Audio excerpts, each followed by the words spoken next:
भगवती तुलसी तुलसी से जुड़ी एक कथा प्रचलित है। श्रीमद् देवी भागवत पुराण में इनके अवतरण की दिव्य लीला कथा भी बताई गई है।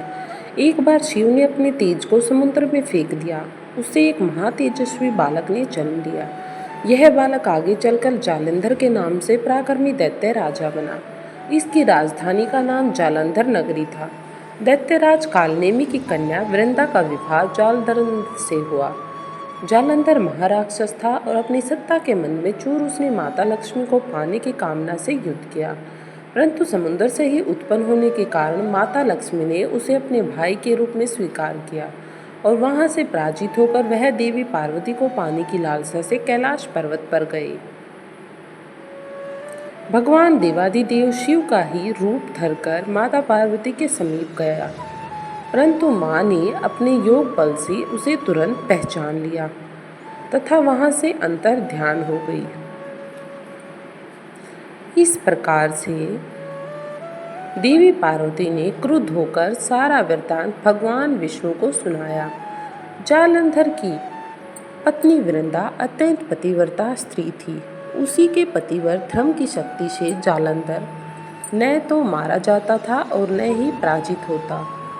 इसलिए जालंधर का नाश करने के लिए वृंदा के पतिव्रत धर्म को भंग करना बहुत जरूरी था, जिससे कि उसकी मृत्यु हो सके। इसी कारण भगवान विष्णु ऋषि का वेश धारण कर वन में जा पहुँचे, जहाँ वृंदा अकेली भ्रमण कर रही थी। भगवान के साथ दो मायावी राक्षस भी थे, जिन्हें देखकर वृंदा भयभीत हो गई। ऋषि ने वृंदा के सामने पल में दोनों को भस्म कर दिया। उनकी भक्ति देखकर वृंदा ने कैलाश पर्वत पर महादेव के साथ युद्ध कर रहे अपने पति जालंधर के बारे में पूछा।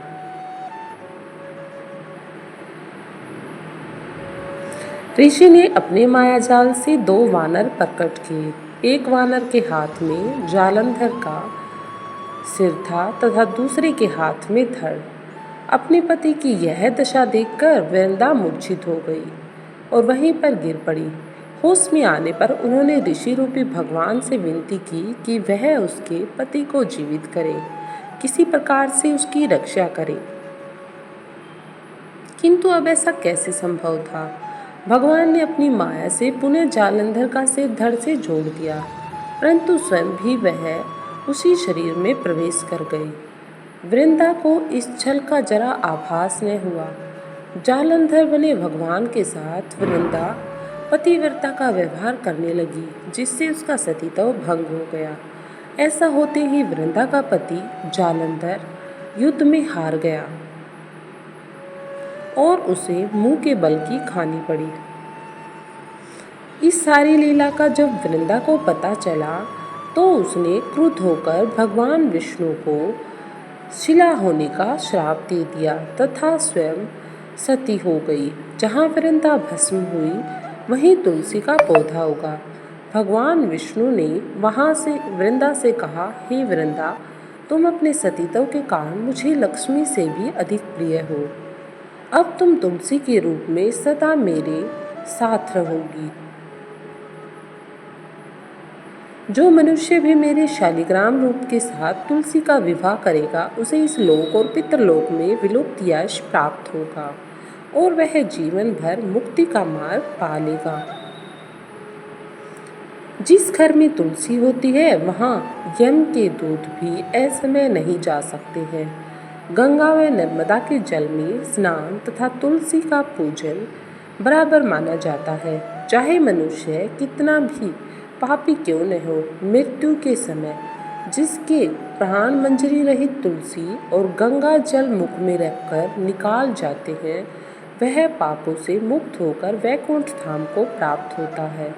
जो मनुष्य तुलसी व आंवलों की छाया में अपने पितरों को श्राद्ध करता है, उसके पितृ मोक्ष को प्राप्त हो जाते हैं और उनके जीवन में सदैव सुख शांति बनी रहती है।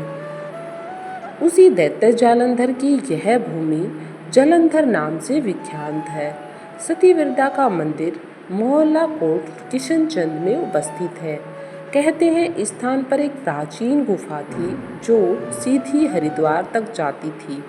सच्चे मन से 40 दिन तक सती वृंदा देवी के मंदिर में पूजा करने से सभी मनोरथ पूर्ण होते हैं और आपकी सभी मनोकामनाएं समस्त सुखों के साथ पूरी होती हैं।